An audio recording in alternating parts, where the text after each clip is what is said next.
over the last 10 years, ladies and gents, I've built it.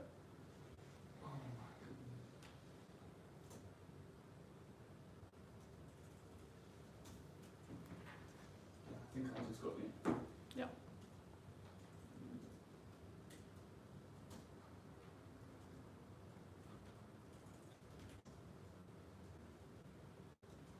In property.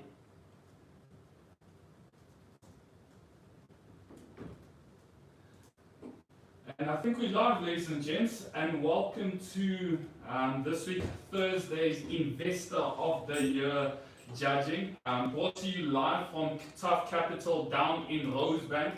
I know there's a few people joining us both on our Facebook page as well as our YouTube page. Please let me know down below where you are watching me from. There, I see a couple of people have joined the live. I'm going to get my presentation up while everyone lets me know down below where you are joining us from. And if you've been together with us throughout the entire competition, ladies and gents, today we are going to be going through not round one, round number two, together with some of our lovely partners and sponsors, which I'm going to be bringing up in a minute just now, with the overall theme of the year, ladies and gents, being where credibility meets opportunity.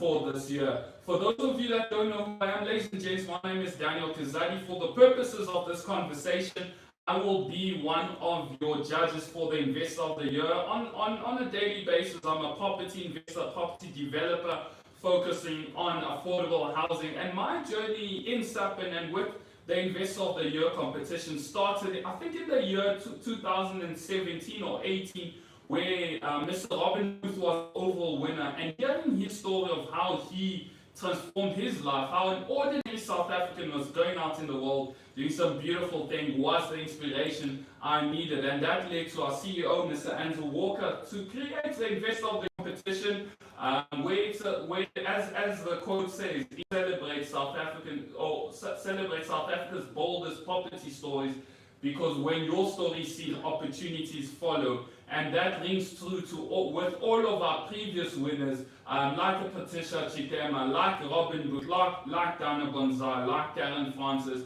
And as we are going towards the 19th of September, it is your opportunity to tell us your story and potentially be the next Investor of the Year. So I'm super excited about that, ladies and gents. I'm going to try to play a video and see if it does work.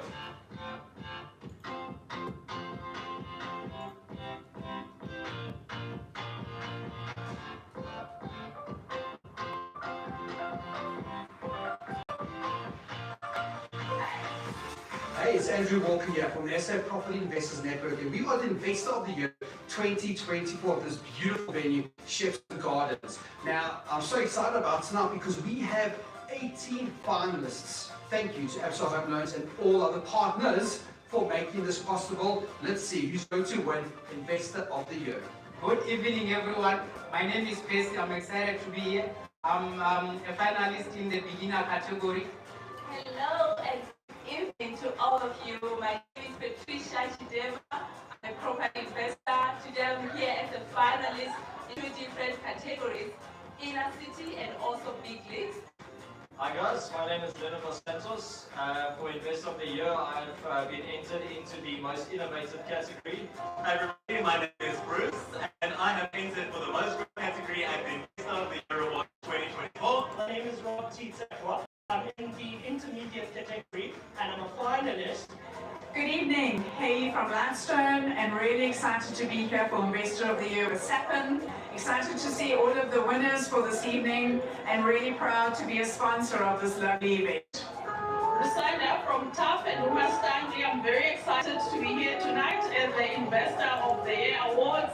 I'm particularly looking forward to the winner of the beginner category and obviously all the other categories of intermediate and big league. Alrighty then, Kali Masawani here, host of Investor of the Year Award. As you can see behind me, the hustle and bustle is all over the place. We are going to crown the Investor of the Year 2024. We're currently judging the beginner, intermediate, and big league category. After, we will be going on to the subcategories and announcing the winners.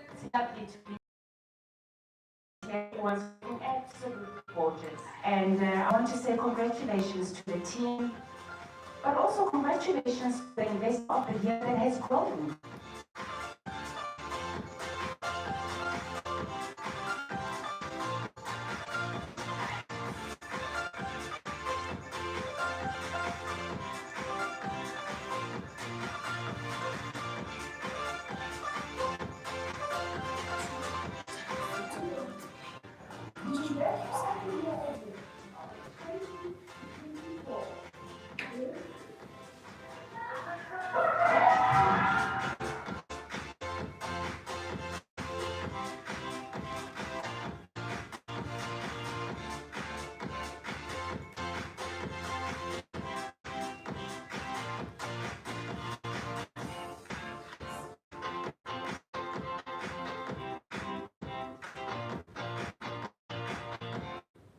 James, was a highlight video of our last Investor of the Year. It's always inspiring, always motivating.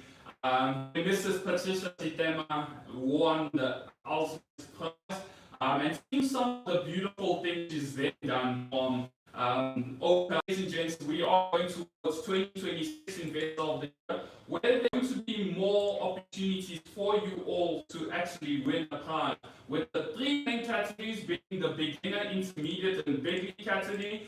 Everyone that does join will be put into one of those categories, and then there's other subcategories that we've had throughout the year.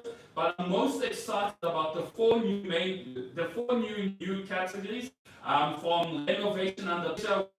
Anyone that has a project where you do not have enough money, there's a lot of pressure for you to deliver, and you still deliver. There's that as a new category. There's a tenant rehab award. Anyone that has played a significant role in helping a tenant become better from the time they enjoy or they pay rents from in your property. The best short-term letter deal with instances that are going to be talking to Mr. Peter Vessels is going to be going for that category. Anyone that is doing short-term accommodation throughout the country, whether they're using Airbnb, Letters Club, Booking.com, you get a chance to win it. And our final new category is the SAPIN Member of the Year Awards, which we're going to be excited to bring up. But for the purposes of the conversation today, ladies and gents, what we're going to be doing is round 2 judging. I do implore you to scan the QR codes on your screen right now and go to our website where there is all updates we will be posting. Unfortunately, entrants have closed. However, you can go on our website to keep in touch with any new announcements that we have. A special thank you to our headline sponsor for this competition, none other than Absa Bank, where we're going around the country hearing individual stories as well. So thank you so much to Absa and the team for coming and with us through this journey and believing in what we're trying to do with the Investor of the Year competition. I'm super excited to announce that the overall winner, ladies and gents, for the competition will win a cash prize of 100,000 Rand in cash, which is the largest in the competition history, which we want you to utilize and spend on your loved ones as well. A special thank you to all of our partners, other partners and sponsors from Tough Capital. We are at the Tough offices, the beautiful Tough offices in Rosebank. Together the Tough team that I'm going to be introducing a bit later on. Thank you Tough Capital, thank you Mastani, thank you BSA Law. Colette from BSA Law is in the building as well. Tal Africa, Sapin Prepaid, Zweshu, Business Partners, SA Host. Thank you Framework Integrated Solutions, Lightstone, and Auction Inc. as well. A special thank you to our partners for putting together another prize which we're super excited about, which is a weekend away. The overall winner gets a weekend away at Bakubang Bush Lodge as well, valued at 10,000 Rand. And you as an audience get a chance, ladies and gents, to still play a part in the competition this year. Unlike all the other years, what's made this beautiful is we've taken you all on the journey together with us. So from round 1 judging, you get to see your favorite entrants go through round 1, round 2, and the final evening. For you to play a part in the final evening, we are now open for tickets, ladies and gents. They are selling very, very quickly. Please scan the QR code on your screen right now to secure your tickets for the final evening. It's going to be a black tie event. I'm going to be there along entire team, the entire ABSA team, the entire staff team, and you get a chance to be there as well. Tickets are running out very, very quickly, so please scan the QR codes on your screen. Or if you'd like to book an entire table and you'd like to talk to the team, please email alani@sapropertynetwork.com for you to get a discounted rate for an entire table. So ladies and gents, enough of that. I want to go through like the actual agenda for the day we're going to be doing. But before I do that, a little bit about a recap. We opened round one judging from the start of the year, and we've had over 100 instances from different individuals who all walks of life. I think the reason we do the Investor of the Year competition is to inspire other South Africans once they hear your story of how you might have bought one property and how you've transformed that property, and by doing that you've transformed an area, but you've used property as a vehicle to build wealth. By individuals hearing your story, it's inspiring for them to also embark on their journey. And I think one of the most inspiring stories we heard was Sipho Kazi, down in the Eastern Cape, a local security guard that earns about 3,500 Rand each and every single month. But he did not let that be the reason why he couldn't invest in property, and he partnered with some of our partners and sponsors, and he was able to get a loan to the first product, and he was able to buy his first apartment, which he's using as a student accommodation, and he's making plus minus cash flow of 7,000 Rand with a 3,500 salary, and how he's using that to now buy more assets. And we'll hear from Sipho Kazi in the next coming weeks on how he plans to move forward. So stories like that are what inspires other South Africans to play a part in the property sector. A special thank you, like I said, ladies and gents, we are live in Johannesburg at the Tough Capital offices. Beautiful, beautiful in Rosebank. Special thank you to Tough and the team for joining us on this mission. But I'd like to introduce some of the judges, ladies and gents. So we're going to start off with Judge Extraordinaire that's been with us through the entire journey, Colette Swiggers. I'm going to turn my camera around, and she's going to tell you a little bit about herself, who's been a help in the investor journey. Over to you, Colette. Hi everybody, my name is Colette Swiggers. I am with Bruno Sanal Attorney and an attorney conveyancer and notary. I've been with this journey from day one, and I'm so excited to be here judging round two. So I'm very, very glad to be here. Thank you so much, Dan. Thank you so much, Colette. Thank you so much, Colette. So, ladies and gents, the next person we're going to be bringing up is Buhle, who's part of the team at Tough. Buhle, do you want to introduce yourself? Of course. Hi, everybody. My name is Buhle Mavunja. I'm with the marketing team here at Tough Capital. It is such a pleasure to be here as one of the judges. As Tough Capital, our ongoing relationship with SAPIN has been truly, truly amazing, and I look forward to hearing all about the investors today. Awesome, thank you, Buhle. And then finally, none other than Mr. Isak from ABSA. Top of the morning, everybody. It's really great to be here. At least ABSA is older than what I am in a number of years. Coming forward, I don't want to give my age away, but been in the bank for, over 38 years now. I'm the regional manager for Gauteng Home Loans, and I'm so excited to be a part of the judging panel. Thank you so much. Thank you so much, Isak. So, ladies and gents, those are the judges for this awesome day. And today, ladies and gents, we're going to be having two lovely contestants that will be presenting to us. The first will be Peter Wessels, who is joining us online. Mr. Peter, are you out there, sir? Hi, good afternoon, everyone. I am here. Awesome, awesome. So the competition rules are as follows, ladies and gents. We've prepared all the contestants. They're going to go through their presentation. We've given them an allocated time of plus minus 30 minutes to go through the entire presentations.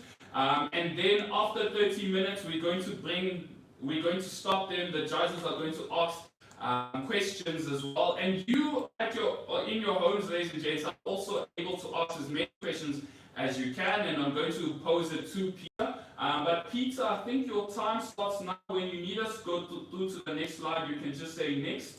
But over to you, my brother. Perfect. Thank you so much, Dan, and thank you. Hello, everyone. Hello, judges. I see Colette from BSA Law is there, Buchle from TUF, and sorry if I pronounce your name wrong. Is it Ishtiak from ABSA Home Loans? Yeah, thank you everyone for the opportunity, and it's a pleasure to present this deal. I'm really proud of it. It was my first deal that I've done at Sapin. Daniel, I think you can go to the next slide. So, thank you. My deal is in 4 ways in Sandton. It's for short-term accommodation for Airbnb. It's a rental arbitrage deal. So, just a little bit more about myself. So, I've been a team leader at Keller Williams Realty. So I always had a passion for wealth creation, and I've leveraged my industry expertise to join Sapin last year in June. And yeah, I successfully secured my first high profit rental arbitrage deal within just 5 months. After that, just to give you some background, I also concluded 2 deals with 2 more investors, I and Jerome. And but this is just for this deal of my rental arbitrage deal. So yeah, then we can go to the next slide. So this is the deal. Those are the before pictures, the during and the after pictures. So I took out 140,000 Rand bank funded. It's a bank funded deal, but I took out a loan, and it now generates 5,276 Rand average monthly cash flow. With a 45.2% annual cash on cash ROI. I've made some mistakes on the deal. I've had success as well. Some of the mistakes that I've made was I didn't prep all my guests. So I had some people that stole a TV. I got someone that didn't pay me enough on private booking. So I've made I paid my school fees. But yeah, this is the deal. Just to give you a background on the deal itself, on the rental arbitrage part of it. So it's the rental is 11,000 Rand per month. It's in a complex in 4 ways. It's a 2-bedroom, 1-bathroom apartment. And yeah, as I said, the profit per month is about 5,276 Rand with a ROI of 45.2%. Daniel, you can go to the next slide. So just to give you a breakdown of what's been happening, where the money has been allocated to. So I used 77,000 Rand to cover 6 months rent up front with 1 month's rent deposit. Something that I might have done differently here is I could have just done 3 months rent up front with 1 month's deposit or less, but it is fine. The total capital acquired was 140,000 Rand. The setup cost, this will be the furniture, the decoration, everything to run the Airbnb, including the stock and everything. That was 63,000 Rand. That makes up the total cost of 140,000 Rand, and my monthly rent is 11,000. Cash flow, as I said, 5,300, and ROI is 45.23%. What I've also done on this deal is I didn't do it in my private name. I did it in my company's name. So I started a company, Vessels Wealth Group, Pty Ltd. So everything is running through the company. The lease agreement that I have with the landlord is also through Vessels Wealth Group, my company. And what else? Yeah, that's about it. Something else that I've added in my lease agreement is just a clause that says that I am allowed to do Airbnb on this property as a subleasing. So I made sure from the corporate that Airbnb is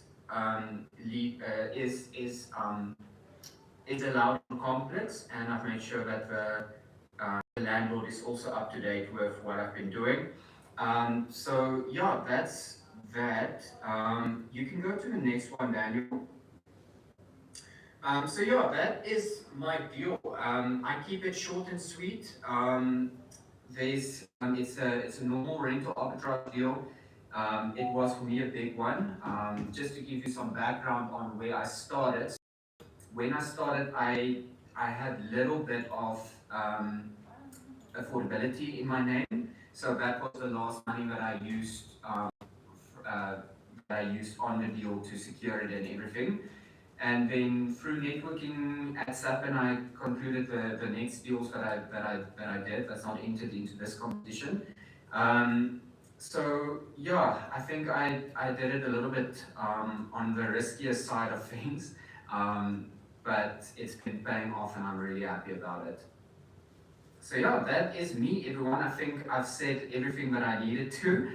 If there's anything else that I've missed, Daniel, please let me know.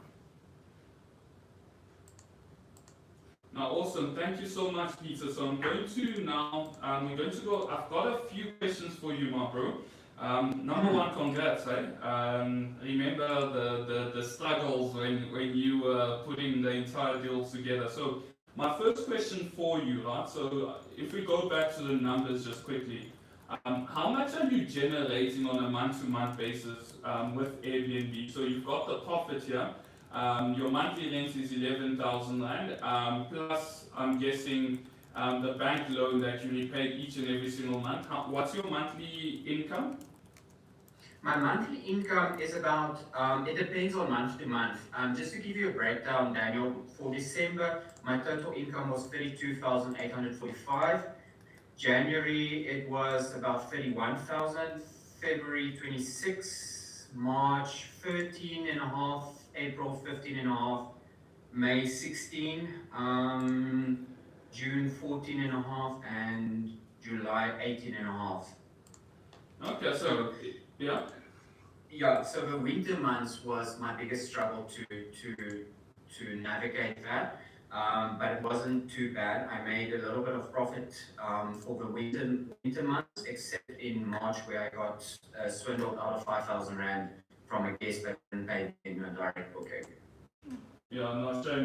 So it is quite seasonal, right? And it is quite seasonal. But your expenses, every single month you are required to pay your landlord, you're required to pay the banks and the likes. Going into the deal, what measures did you put in place to negate the risk of, because anything can happen, right? From what I understand, that you could have a good month where you're making 30,000 Rand rental, or you could have a month like March where you're making 11,000. What measures have you put in place to sort of help you during the difficult months, or did you know this going in this opportunity that you might lose some money in a few months? Mm-hmm. Yeah, that's a great question. So at the time, I didn't know what the winter months are going to look like. I just knew I had to prepare for it when it comes. So what I've implemented on Airbnb is I've implemented discount rates for guests for slower months, just to keep the calendar a little bit more full. And what I've also done is TikTok advertising of my Airbnb. So there is a TikTok channel for it to generate more direct bookings. So yeah, that's I think what I've done for that, and I do research every day on how to make my Airbnb more profitable during the winter months and so on. So I normally do a lot of research on how to survive in the winter months, but the winter months are almost done. September is coming around, so yeah. Okay. Does that answer? Yeah, so I've got a few more questions, but I'm going to open the floor. I know Colette has a question that she wants to ask. Hi, Colette. Hi.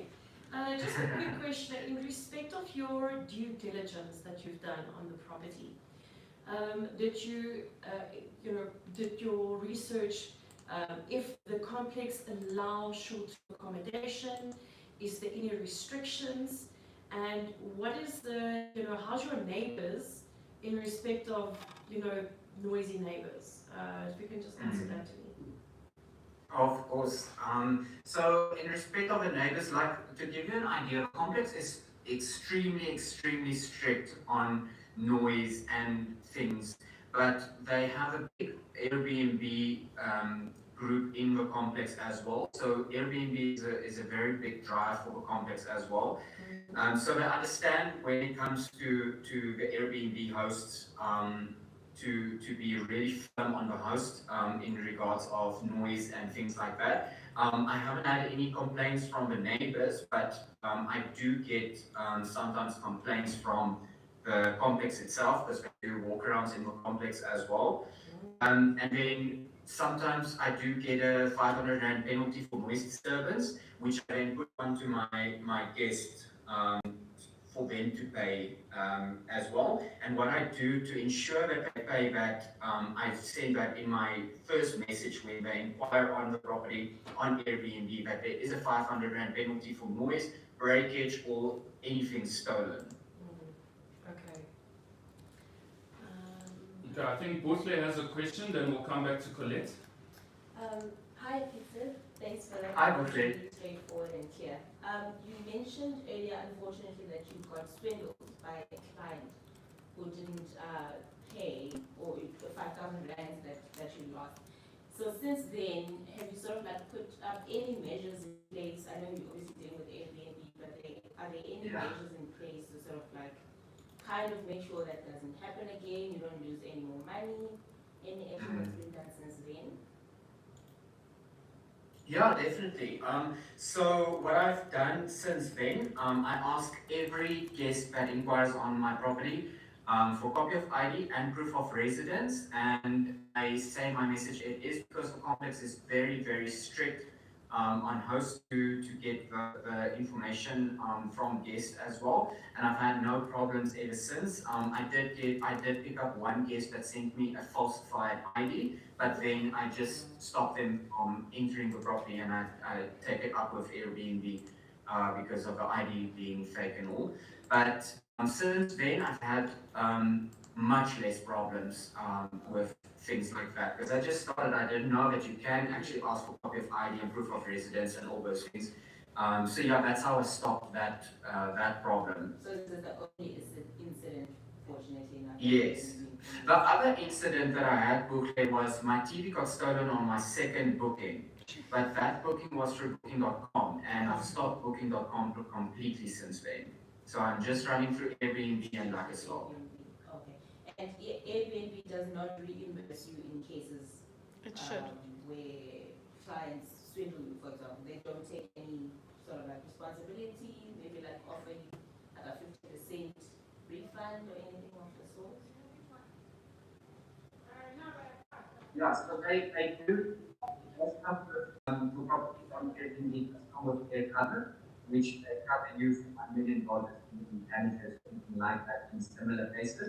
The problem that I had was I was so inexperienced, and it was a guest that wanted to book for the whole month, and I did it privately with a guest, and I never asked for a copy of ID or proof of residence. And that's how she got away with it. That's clear. Okay, thanks, Peter. Pleasure, thank you. One last question from me, and then I can let you go. In Yes, respect of, because obviously Airbnb is a business, do you have the necessary health and safety checks in your Airbnb? If you can just explain to us what you've done. Yes, of course. So what I have is a med kit that's in my cupboard, marked clearly, so that I can access that. I have a, we call it a fire extinguisher, and that is the only tools that I needed for safety regarding Airbnb for the guests and so on. What I also did was I put up on the fridge, what do you call it, emergency numbers, contacts of doctors and things like that. So I've done that as well. Yeah, so that's the only things I needed to do. Zoning is not applicable and so on, but yeah, that's regarding the safety. Okay, thank you so much. Pleasure, thank you. Awesome. I think Isak might have a question, so I'm just going to turn it around for Isak now. Yeah, my question will be in which bank is buying your property? Yeah, And the next time, if you haven't chosen EFSA, please come to me the next time. I will definitely do so. Just to give you an answer on that, I did direct access loan. They were the only ones looking at my credit score at that time. Others didn't even want to look. No, well done, Peter. Thanks for Thank you so much. So just interesting around the 6 months upfront and the 1 month deposit, how's that going? Yeah, so that increased actually my loan amount per month, which was stupid to do. But I was also inexperienced in that with 6 months upfront. I just wanted to make sure that I really secured a deal with the landlord. So the 6 months upfront and 1 month deposit actually worked out well in the beginning because I didn't have that expense of the rent and so on, and I had a little bit of a problem with money paying in my account from Capitec. There was because I didn't do PayPal at the time, and there was a problem with the SARB mandate and things like that. So then I switched over to Airbnb, and then the rent that I already paid up and so on, that I didn't have to do now, it covered my expenses for November, and then I just what is the correct term that I want to use? I cashed up, I caught up with my expenses. Perfect, thanks so much. Pleasure, thank you. Perfect. So I've got a few more questions for you, Peter, on my side. Obviously, the rent-to-rent strategy or the rental arbitrage strategy that you've gone for, it's a good way, low-cost entry point to the property sector. But what you almost want to do, and correct me if I'm wrong, or what you're looking to do is almost build up what a track record, right? By doing what you're doing, but also get yourself in a position where we clear up the credits, but with what you're doing, structure your opportunity in such a way that tomorrow, should you want to buy the property and start building out a balance sheet, it would be possible to do, if that makes sense. How have you run your business to ensure that you are in that position, let's say a year from now, right? So that you can speak to different banks where you can actually just finance a property outright. Have you sort of done those steps? And then I'm just going to bring in Isak and Buhle in to also give some tips on how you can structure your business in such a way that you've got the credibility, you whatever income you're getting, there's a director salary, for instance, that they might come in and advise on how do you then start owning the assets that you're buying. Okay? So it's quite a loaded question. I'm not sure if I make sense. Yeah, you make sense 100%. Can I answer you in two parts? Yes, please.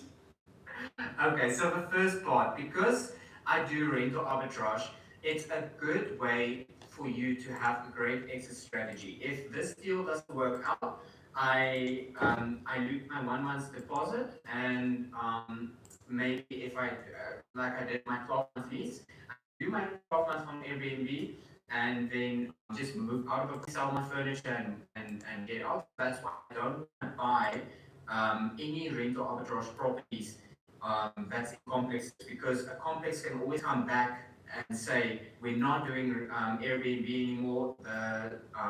The trustees have voted Airbnb out of a complex, and then you sit with a very negative cash flow property where you have to do maybe a long-term tenant or not even at all. They can change it like that. But and then the second part of your question that I want to answer is, I needed the profit for now because I'm running a negative income or a negative profit of cash flow in my personal capacity. So I needed the cash flow to just get in front with my expenses that was lacking before Saturn. And then what I'm doing now is I take a little bit of the loan amount and put extra into the loan so that I can free credit to do the next deal. Okay, makes perfect sense. I'd like to maybe bring up Isak here, Isak here to sort of go through. Isak is a young property investor doing the rent-to-rent, right? Should they want to be in a position, or we all trying to be in a position where we are bankable, so we can come to ABSA for the home loans and the likes. In his position, what are some of the things he can do and implement in his business to sort of unlock that finance with SAP and being self-employed, right, running his Airbnb portfolio? He's obviously in a position now where he's doing multiple rents, but how can he structure his business in such a way that credit and the banks would see him favorably to get more funding? So I'm just going to pass this. Sure, no problem. In terms of how banks would look at it, everything that goes through your bank account, you basically accounting for. I mean, it's quite an interesting type of investment which a lot of people don't take a risk on. But I mean, normally when people are renting out properties and the income's coming through, you just have to produce the lease, and we would then tie that in terms of your affordability. So in this case as well, I mean, you have proof of all of those, as long as the money is going into your bank account and you're building your portfolio up. And I mean, obviously, the credit risk works. I mean, you're making sure that you've got enough money in that account versus the expenses, and you're not having unpaid and so forth. So I don't think, we overcomplicate it, but being self-employed, that's the only thing that you need to do, and obviously, declaring stuff with SARS and so forth. Yeah, definitely. Thank you for that. I think my biggest challenge as well is because my business is only new and it's set up in a company, so the bank looks at it differently as well. Yeah. So I think that might also be a big stumbling block for me. So when you say company, is it a BTY Limited?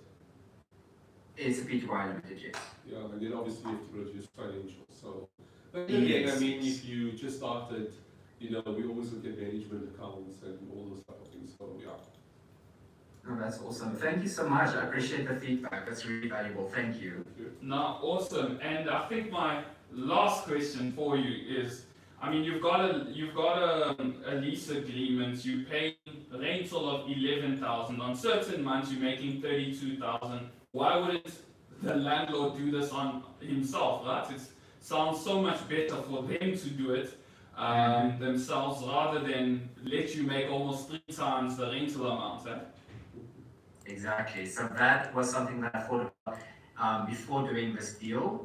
So what I've done to get that out of the way for the landlord is I compiled a business plan for the landlord to say exactly how I'm going to do it, and I made it up to be so complicated that it looks very daunting.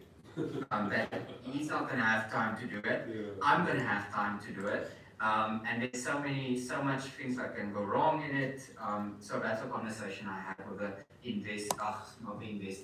landlord. And the landlord actually, we met face to face, and he actually said to me he's done Airbnb in the unit himself. He's not going to do it. It's too much work. So that worked out well anyway. But for my next deal, that's what I've been doing. Jerome's was a little bit different because he's the landlord, but. Okay, makes sense. So Bushia just has another question for you. One last question from my end. I'm in the marketing space, right? So I'm interested to know, as an entrepreneur, what are you doing? Because Airbnb is very, very competitive. We've got hotels, we've got Booking.com, there's a lot that's going on. You're in a very competitive space. So what are you doing from your end to sort of like make sure that your product stands out? Are you pushing it on social media? Is it word of mouth? How do people find you to make sure that you obviously get your regular income? Mm-hmm. If it's June, for example, you mentioned that you run discounts, but how do you make sure that you sort of stay on top of the game when people search for Airbnbs near me? Do you do anything with search engines, Google? Just tell us a bit about what you do from that end in terms of marketing your products, if you can. No, definitely. Thanks, Buhle. So what I do and how I see Airbnb as well. I've been in the real estate space for 10 years with Keller Williams. So the same goes for a property that's not selling. If the property is not selling after 3 months, then probably it's a price. So that's what I implemented on Airbnb as well. If I'm not getting inquiries for a week, I adjust the price to a little bit lower than my where my to see that I can be more competitive to my competition in the area, and so that's one way of doing it. And the next way is I do a TikTok account to share the listing on TikTok as well. So I do paid ads. That's what you call it, yes. Paid ads, and then I don't do anything on Facebook or Instagram for it, but TikTok is my mainstream for extra marketing. And then Lekker contributes about 6,000 Rand a month on their bookings, and then the rest is only Airbnb that I get. I think I get a direct booking once or twice a month. The rest is all So it's Airbnb. mostly Airbnb. There isn't a website for the unit. No website yet. Okay. Not yet. I'm glad to hear Not that. Okay. All right. Okay. Awesome. Cool. Thanks, Peter. Just a quick Thanks, one. Sorry, we've been naughty here. No worries. You did mention there's other units in that complex doing similar things that you're doing, am I right? Yes. Do you know how many there are? I think there's about 6 or 7. Okay, then the total units in that complex? You know what, it could be more. Let's say there's about 10 units, and there's about 350 units in the complex. No, about 400 units in the complex. That's quite a big complex. Okay, no problem. Thank you. Pleasure. Awesome. So, ladies and gents, so you must give us his TikTok thing. We can use it before we judge. Yeah. I'll share it on the campus wall. So please send it to us. Yeah. You've used it on the presentation to give us a view. So I'm just checking online. There aren't any questions from from people that have joined and are watching. Peter, I think thank you so much, ladies and gents. We will be announcing the next round is going to be the 19th of September. So round number 2 is going to be the final round judging before the black tie event. If you would like to see Peter Wessels make it through, ladies and gents, please do let us know in the comment section down below by spamming his name through as well. That does help as you guys as audiences also have a contribution in the final on who makes it towards the finals. So thank you so much, Peter. We thoroughly appreciate your time for joining us.